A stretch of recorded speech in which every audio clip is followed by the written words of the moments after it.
Good morning, everybody. Welcome to Global Affairs Unfiltered with me, Jack Stockwell.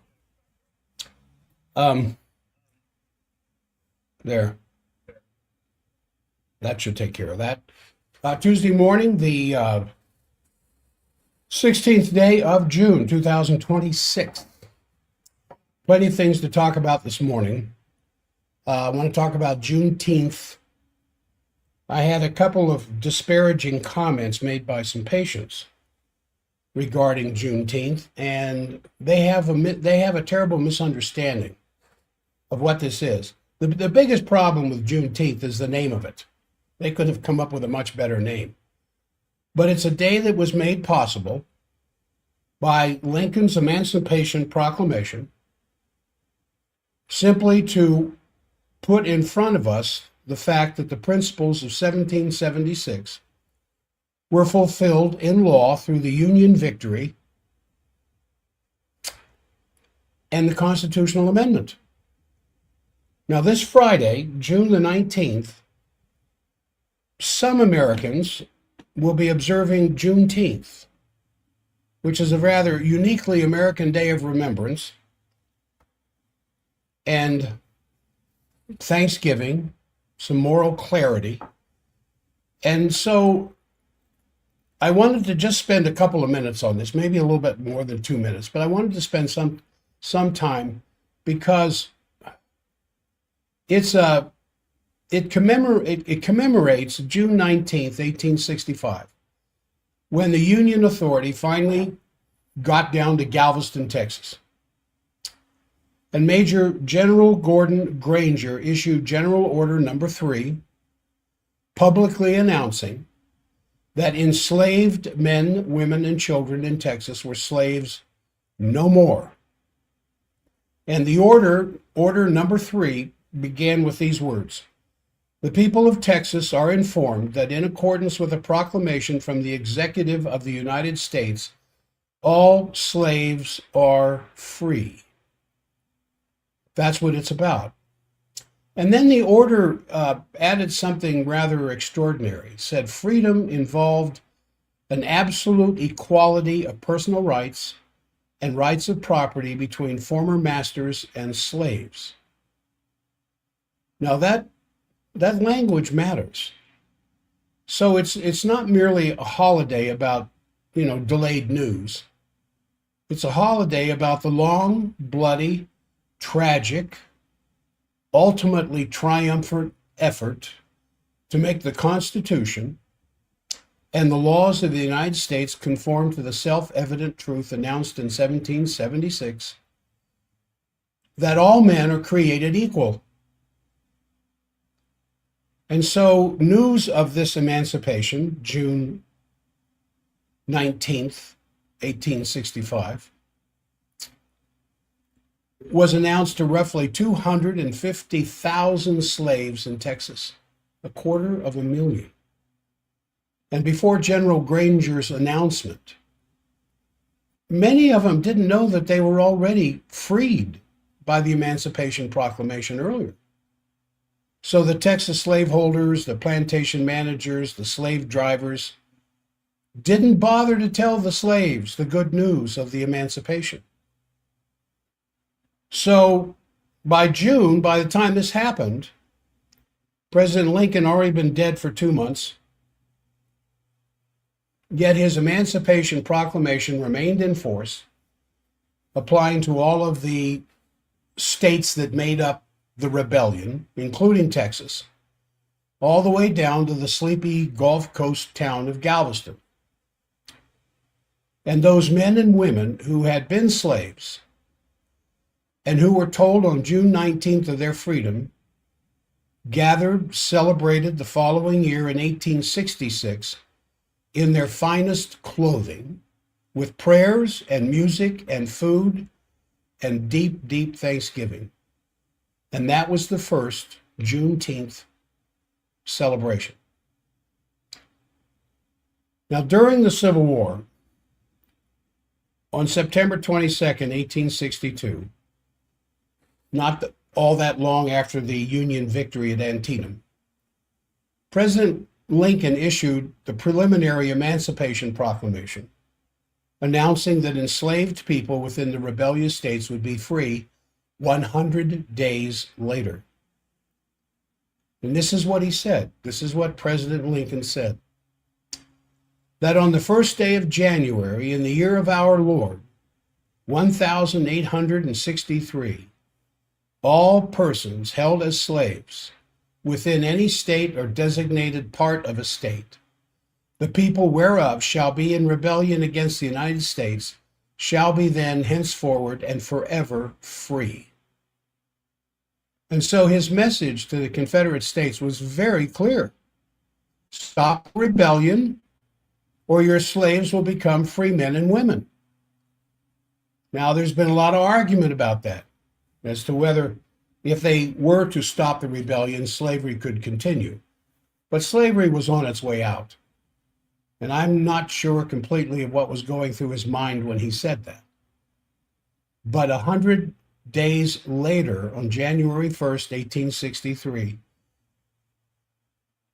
Lincoln issued his final Emancipation Proclamation as a necessary war measure for suppressing the rebellion, which declared that all persons held as slaves within the rebel states are and henceforward shall be free. Now, of course, that news wasn't carried by social media, wasn't carried by the internet, radio, TV broadcasts. It was by word of mouth, and the press suppressed it. Southern press suppressed it because they were in the midst of rebellion. And so the Emancipation Proclamation, as a result, couldn't be enforced in places that remained under Confederate control. And many of the slaves remained in bondage, including those in the westernmost part of the Confederacy, Texas, long after that Lincoln issued the Emancipation Proclamation. So it wasn't until June 19th, 1865, 2.5 years after Lincoln's final emancipation version, did the Union Authority finally arrive in Galveston, where the Union Army announced publicly that the enslaved people in the state had been freed by Lincoln's proclamation. Now, in 1979, Texas became the first state to recognize Juneteenth as a state holiday via legislation that was introduced by the Texas State Representative Al Edwards, who was a Democrat.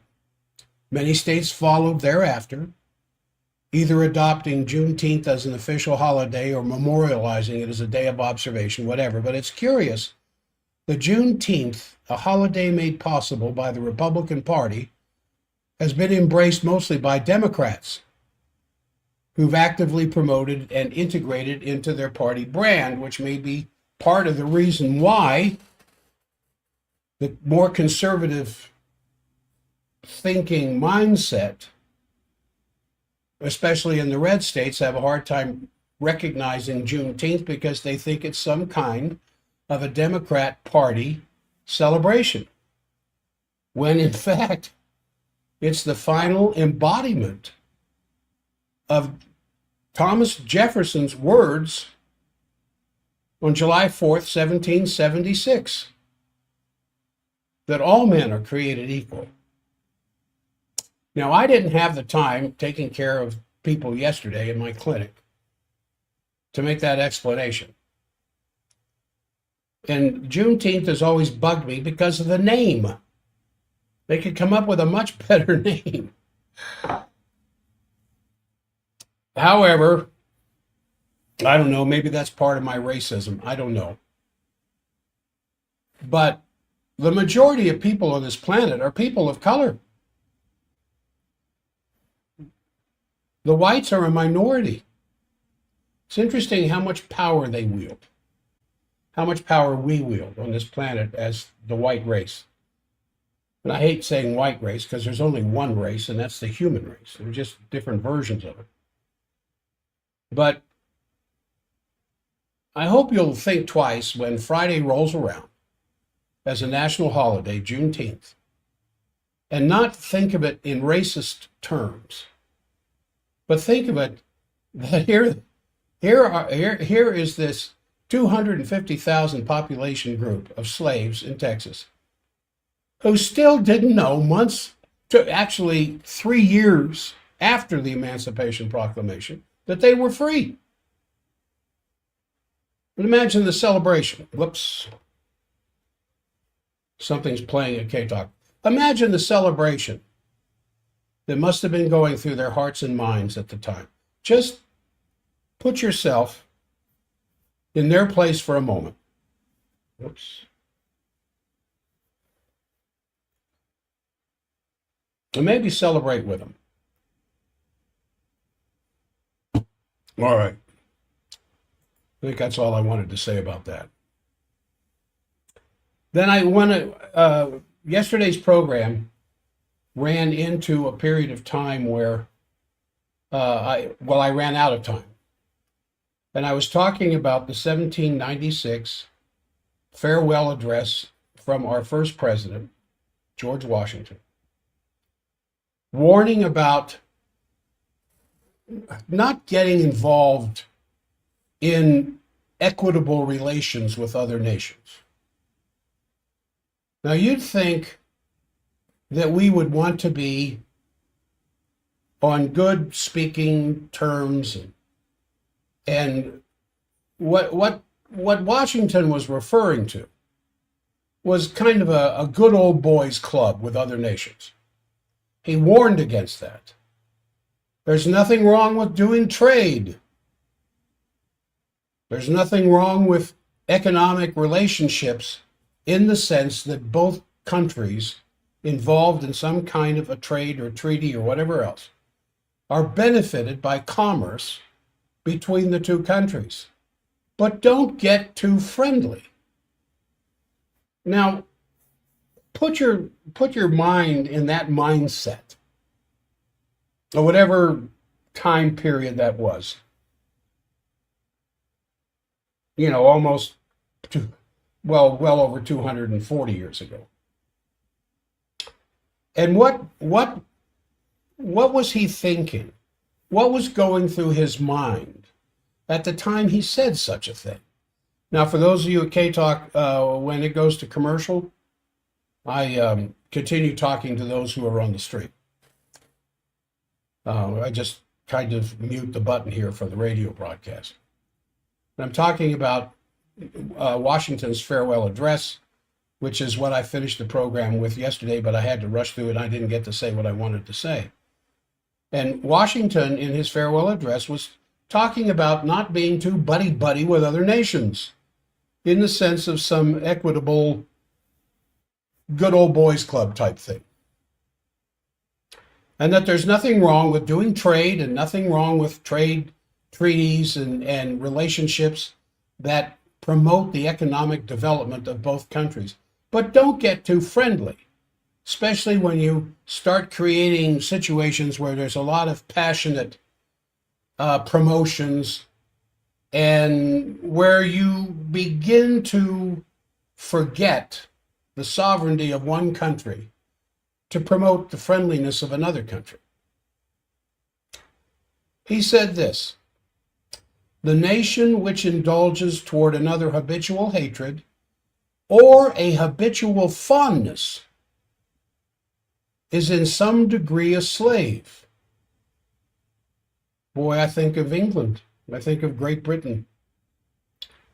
Talk about a slave. I think of China. Talk about a slave. He says it is a slave to its animosity or to its affection, either of which is sufficient to lead it astray from its duty and its interest. In other words, its constitutional responsibilities to provide or support or defend life, liberty, and happiness for the citizens of this nation. Can you be too friendly with another nation? Heavens, yes.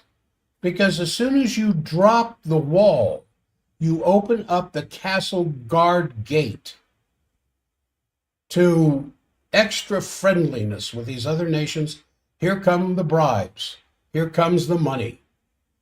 Here comes the promises and the advantages that start swaying our elected representatives away from their elected responsibilities. So 250 years after the Declaration, we have voluntarily enslaved our nation to our old colonial adversary and its Israeli puppet regime. And the majority of the members of both parties of the Houses of Congress have sold their souls and our nation's future for millions of blood-soaked dollars from the clientele of Jeffrey Epstein and pro-Zionist billionaires like Miriam Adelson, Larry Ellison, Paul Singer, just to name a few. LaRouche, back in 1998, wrote this: "The state must never become in any way the property of a governing class of oligarchs, but a state whose will must be subordinated to the world historical national interest of all members of the nation, and also humanity as a whole, as reason defines that interest." So that's kind of the standard that we, the people of the United States, must demand.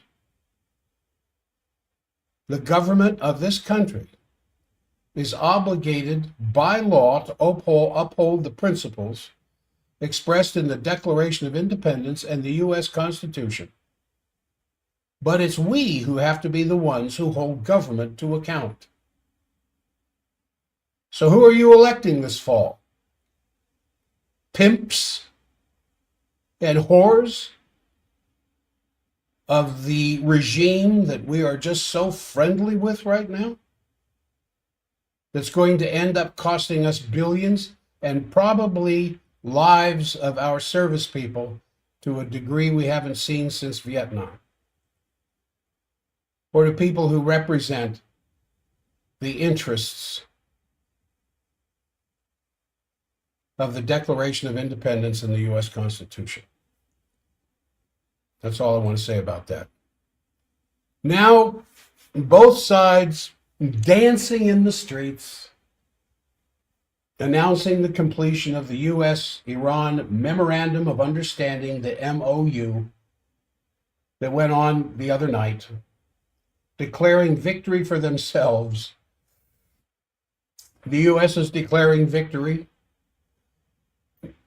We're paying $300 billion to Iran because we are declaring victory. They're going to open up the Strait of Hormuz, which was open before we attacked them, and that's our victory. Anyway, both sides declaring victory, but by all appearances, obviously, it's President Trump who capitulated to Iran after failing to achieve his military objectives for after 3 months after launching this war. And to further the irony, the Israeli sabotage attempt with a strike on Beirut's Dahiya neighborhood on the same day Trump was expecting the U.S. and Iran to sign the MOU obviously had the opposite effect. I mean, that is, instead of blowing up the deal, Trump made more concessions to Iran in order to secure it.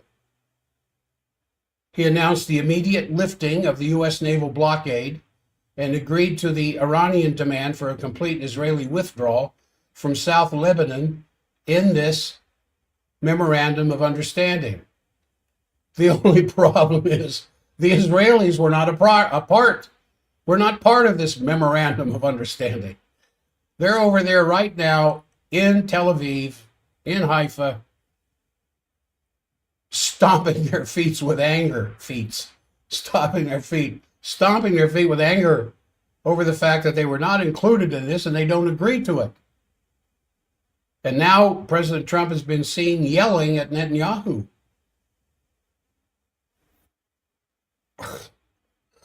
So agreeing, here is President Trump agreeing with the Iranians to withdraw, the Israeli withdrawal from South Lebanon. They're not about to do that.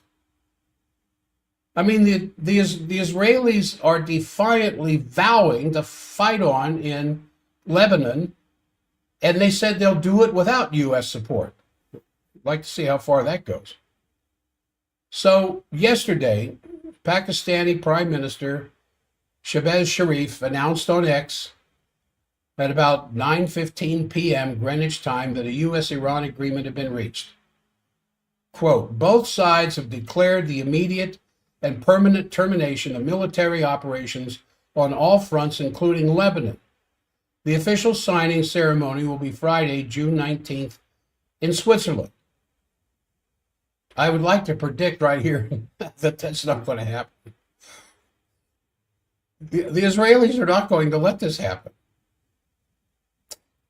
Less than 15 minutes later, after that announcement by the Pakistani Prime Minister, Trump announced, quote, the deal with the Islamic Republic of Iran is now complete. I hereby fully authorize the toll-free opening of the Strait, of the Strait of Hormuz, and simultaneously herewith authorize the immediate removal of the United States naval blockade, ships of the world start your engines and let the oil flow. Then later he posted, this great deal, oops,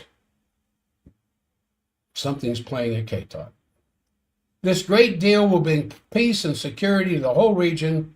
And he wrote about an hour after that, many presidents have tried to make peace with Iran and all have failed before me. The leaders of the region have, for the first time, found a president who can help them achieve real peace. With the opening of the strait upon the signing of the deal on Friday, for purposes of mine removal, oil will flow on both ends again for the region and the whole world.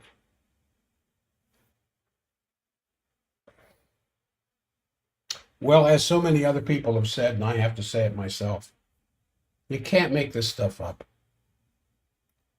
So the Supreme National Security Council in the UN issued a statement in which it announced that it had observed this memorandum of understanding.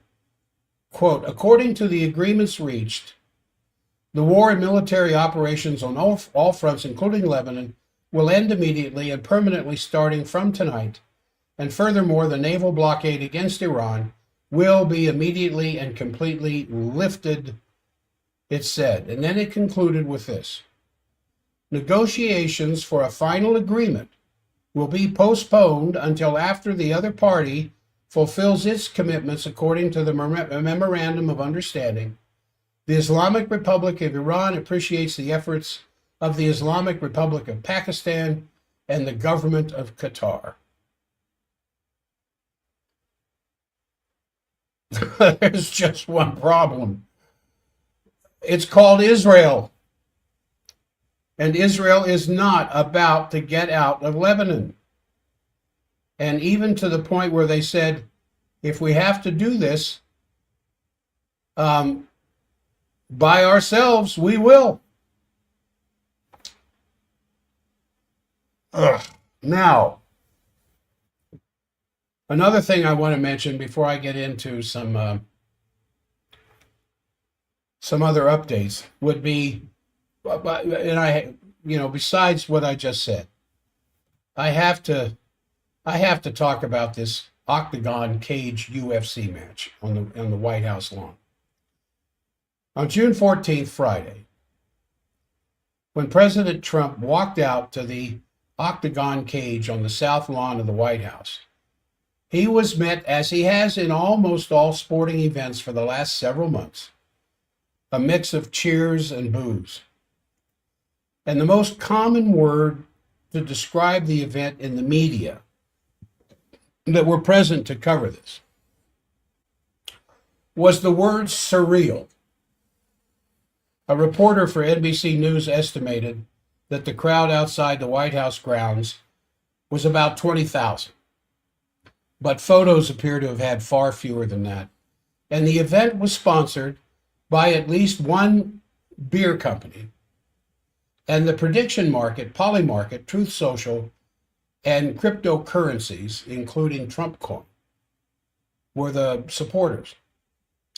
And it was streamed on the platform owned by the family of Larry Ellison, a friend and, of course, mega donor for Trump because of Trump's Zionist leanings. And the broadcast of the fights indicated the closed captioning for the event was sponsored by TrumpCoins.com.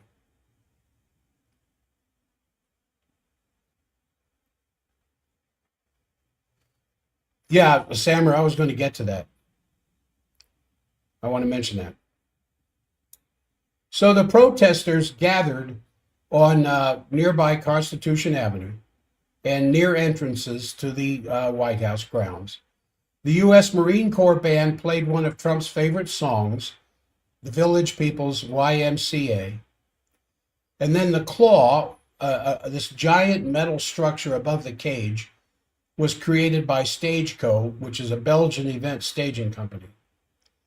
Now, the UFC posted a photo of the locker room for the fighters, which is the historic Indian treating room in the Eisenhower Executive Office Building, which is frequently used for ceremonial purposes, including the swearing-ins of Supreme Court justices, cabinet officials, formal receptions, whatever.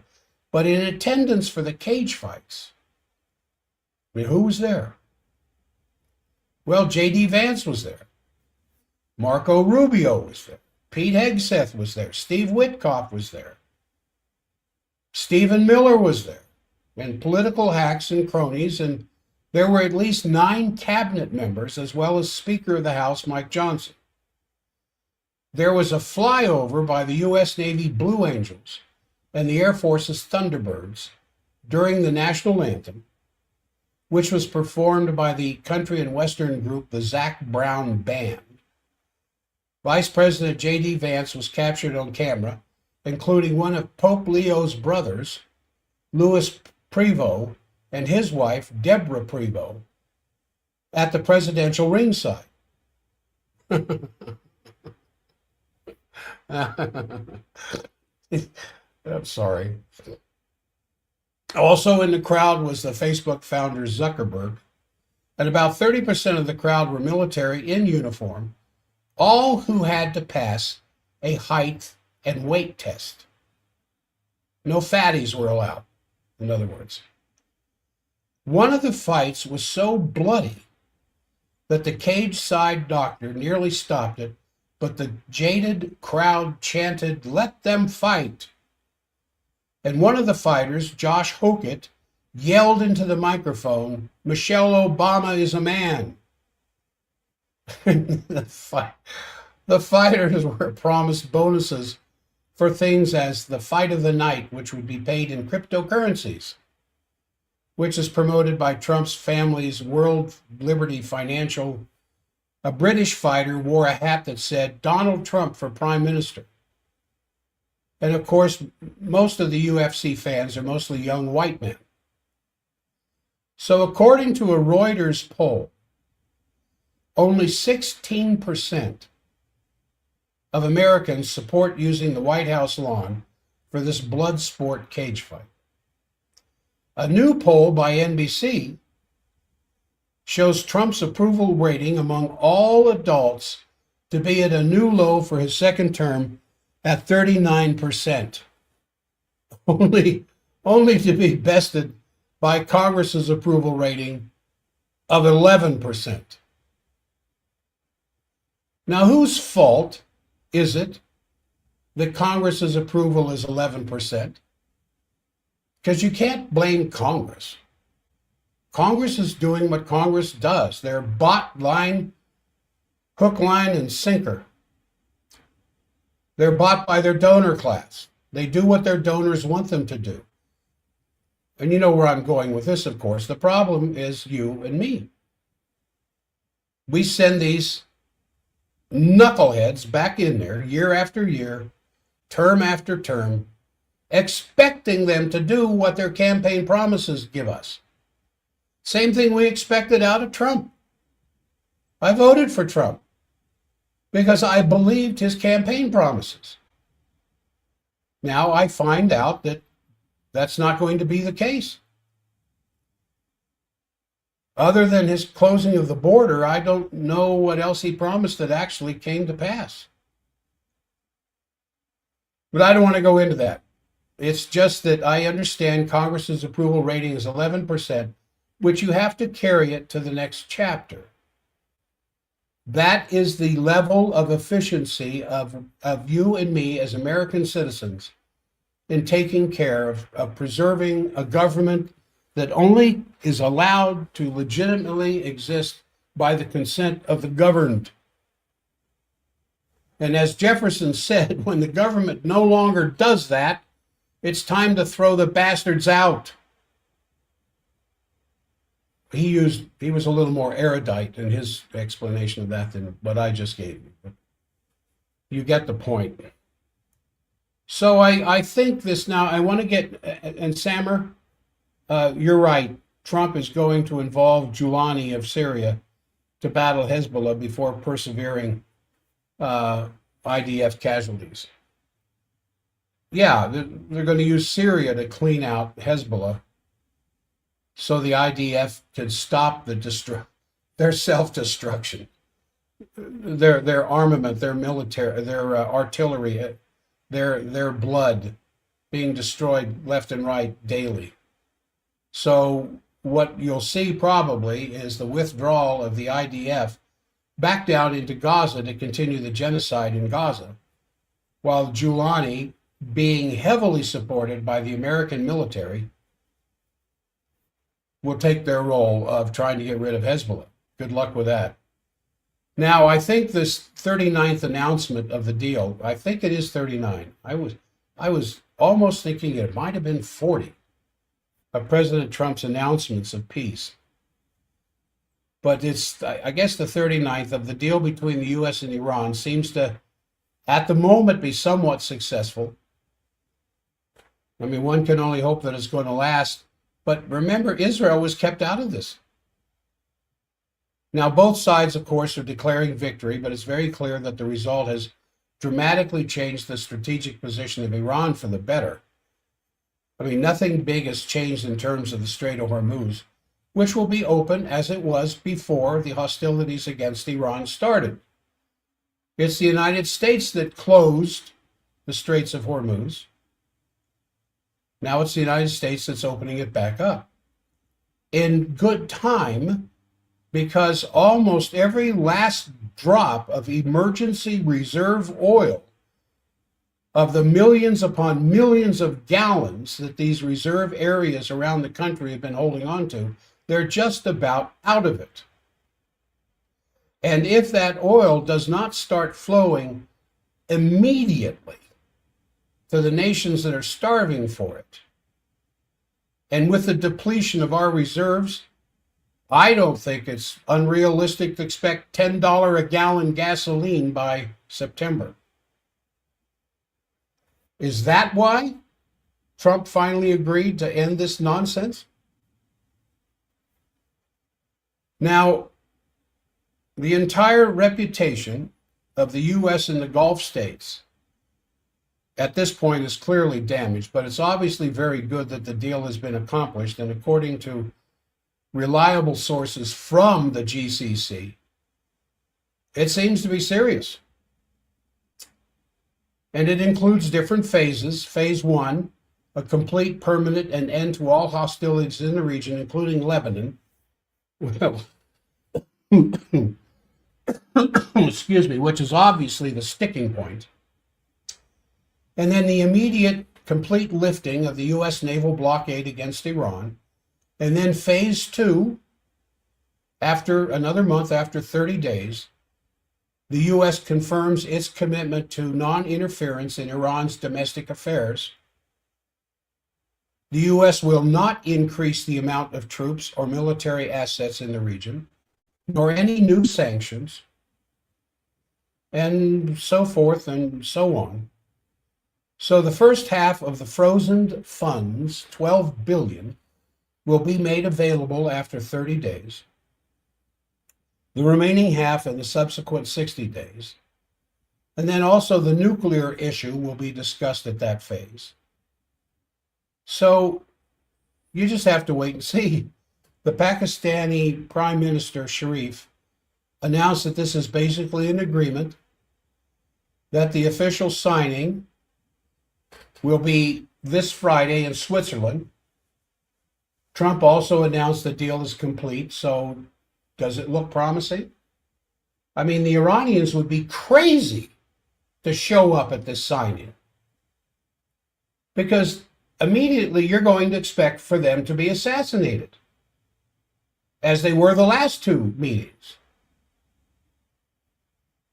The one in Geneva and the one in, not Geneva, the one in Doha and the other one in Tehran.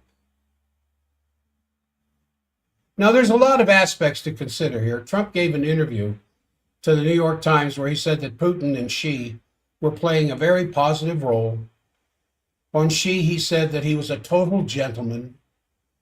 On Netanyahu, Trump said he's a very difficult guy.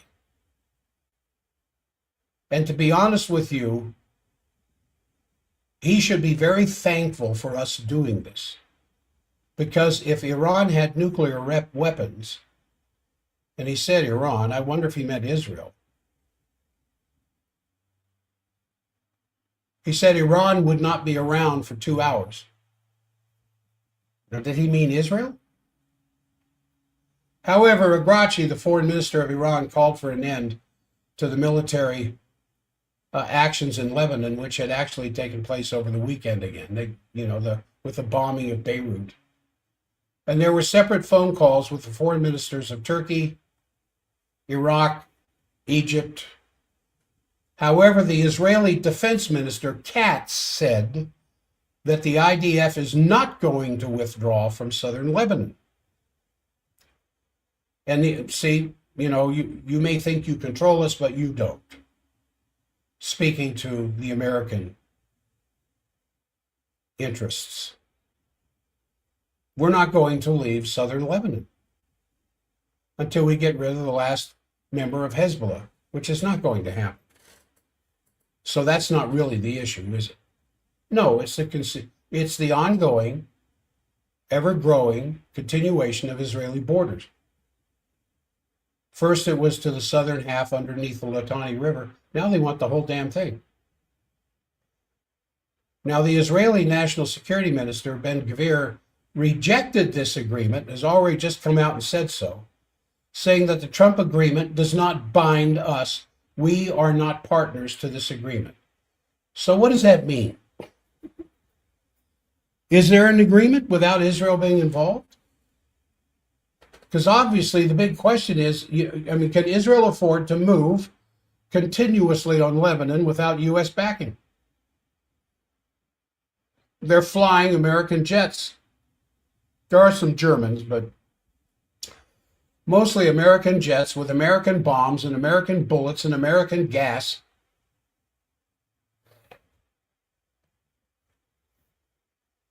Can they continue the fight without that? Will Trump actually stand down? Because there's this huge freak out in Israel. Obviously, with the media saying, Trump screwed us. That's what they're out in the streets saying. Trump screwed us. And there's basically, according to Dr. Mohammed Marandi, I love listening to him. He said, let's just see, because it's obvious that Trump was clearly pushed between a rock and a hard place, because on the one side, the Israeli lobby would put the utmost pressure on him to continue the backing of Israel in this matter. But on the other side, this growing escalation of a worldwide economic crisis naturally means that probably behind the scenes, a lot of pressure was put on Trump and the Trump administration from probably at least 100 countries to bring this to an end. Now, the big question is not only what is Israel going to do, but can this peace be made a stable peace? Now, the most important player in this, obviously, is China, which welcomed this agreement and said that they're standing by, ready to continue playing a constructive role in restoring peace to the Middle East. A statement given by their foreign ministry, Lin John, who said China stands ready to work with the international community to continue playing a constructive role in the Middle East and the Gulf region at the earliest date. Now, how well is this thing going to hold out? I mean, while there might be some hopeful sign here with a caveat of what will happen in Lebanon, nevertheless, the birthday celebration of Trump,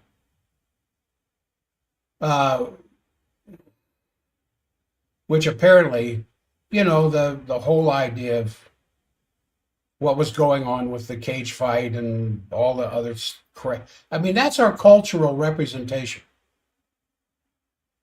Imagine yourself as a citizen of any country on this planet that would consider itself culturally mature. And the president of the most powerful nation militarily, and that may not be true anymore because there are those who are saying China is more powerfully present right now militarily than we are. That the high point of that celebration was this cage match on the south lawn of the White House, with people being bloodied so badly, the cage doctor wanted to stop the fight. Now, I'm not necessarily saying that there necessarily should have been orchestral presentations of Dvorak's devotion to America, or the high point of ballet, or dramatic readings from American history, or what has happened what they've done in the past in these kinds of celebrations at the White House. But a cage match, I don't know. And then at the same time, you've got the starting of the World Cup. They use that as a pretext to eliminate any of the news coverage following the usual evening Sunday talk shows, which is quite amazing. Now the E4, they call themselves the E4, UK, France, Germany, and Italy, issued a statement supporting the Iran deal. And then on the other side, right now, there is a place in France. It's a little tiny village in France where the G7 is now meeting. And there were violent clashes yesterday on Sunday in Geneva where 20,000 people, including leftist groups, trade unionists, various other groups demonstrated, most of them peaceful, but there was a small group which started to burn a car and throw stones and so forth, like they usually do. In any case, they protested the G7 summit, saying that it was all capitalist and outdated and should dissolve. Now, that's not completely untrue, because the fact that the G7 is completely divided between the US and the Europeans, and then with the Europeans divided among themselves. And so there's an awful lot on the plate of the G7 that's meeting right now. And they have to discuss the Ukraine situation, the Russian situation, the Iranian situation, and Evian, like the water, the drinking water. The place where they're meeting in France is called Evian. And the Global Times basically said that the G7 has a leader's illusion, that while they represent 10% of the world population, their share in the global GDP compared to the South, the global south, only represents an ever decreasing percentage of the total GDP. And they're trying to position themselves in the G7 this week as the leaders of the world, establishing international rules that all these other countries have to follow. And so what the press is saying, especially the European press, that the G7 is blinded by leaders' illusion. And the group is facing a deepening sense of anxiety and helplessness, which is basically true. Then on the other side, the EU over the last several days started to initiate membership discussion for the Ukraine, which Russia is not going to allow, and Moldova. And basically all members of the European Union Commission have agreed to that. But some of them, like the new head of Hungary, said this is going to take a really long time. And then just before I get through here for the hour, the genocide in Gaza continues full speed. This is going to be difficult to hear. But it's noteworthy that in Lisbon, in Portugal, on the 3rd of June, the European Press Prize, which is the equivalent of the Pulitzer, 2 journalists who made an investigation showing that there were 114 Palestinian children killed by gunshots to their head, won the European Peace Prize for how they covered that journalistic investigation. I don't know how much attention you pay to the Pulitzer. The Pulitzer has prizes in different categories, of course. There's a press category. This is the European equivalent of the Pulitzer. I'm going to repeat, given to 2 journalists who investigated thoroughly and then published their report. 114 Palestinian children killed by gunshots to their head. So they got the prize for having done this investigation.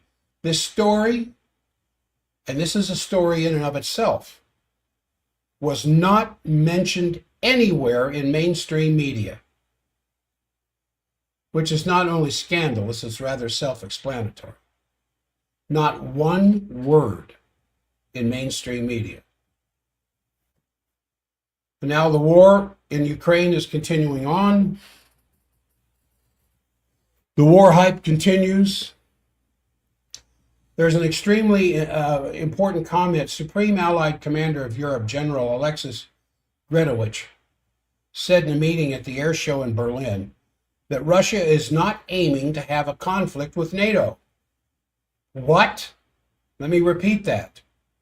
The Supreme Allied Commander of Europe said Russia is not aiming to have a conflict with NATO, which is exactly the opposite of what you've been hearing for the last 4 years. That should be played up really big, because the finding, which concludes with what the American intelligence services have said, that Tulsi Gabbard was saying before she quit. It takes away the entire basis for this insane military buildup that's going on right now throughout Europe, led by Germany. So all the other players in the game, Pistorius, Brewer, that you have to prepare for the coming war with Russia in 29 and 30, maybe even this year, they say. The Supreme Allied Commander of NATO says there is no sign that Russia is preparing for that. So that pops that balloon. And still, Germany remains one of the major weapons exporters to Israel. Just in January of this year, they delivered one of the largest sales. Naturally, you had Merz welcoming Netanyahu as a friend and assuring him that an arrest was not to be feared whatsoever, as Netanyahu went to Germany, even though there's an arrest warrant by the International Criminal Court for Netanyahu.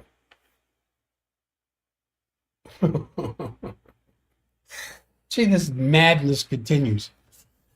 Well, tomorrow's a health program, but I will not be doing it until 8 a.m. I am just too busy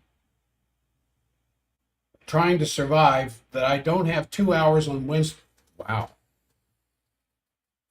It looks like the time at K-Talk might be over. So, we might as well mute it because there's something else playing there this morning.